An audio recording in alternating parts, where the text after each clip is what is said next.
আসসালামু আলাইকুম দর্শক, আমাদের তারসিরা টিভির গোয়া নিউজে আপনাদের স্বাগতম। প্রথমে শুনবেন বিস্তারিত, তারপর শিরোনাম। বর্তমানে বাংলাদেশের স্কুল শিক্ষার্থীরা শুক্র শনিবারে এক্সট্রা প্রাইভেসি ক্লাস করার পরেও 13 বিষয় ফেল করে বাংলাদেশের 70% ছাত্রীরা।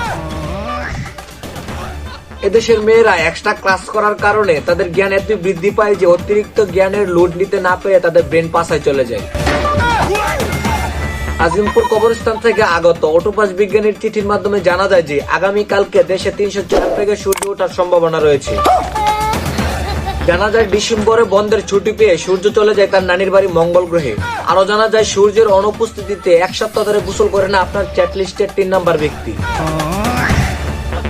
এদিকে জানা গেল বাংলাদেশের কিছু শয়তানের দল অর্থাৎ কাপড় ব্লগাররা এই প্রচন্ড শীতে তাদের বউদেরকে কাপড় খুলিয়ে নাচাচ্ছে শুধু ভিউ কামানোর আশায়, কিন্তু ভিউ নাই।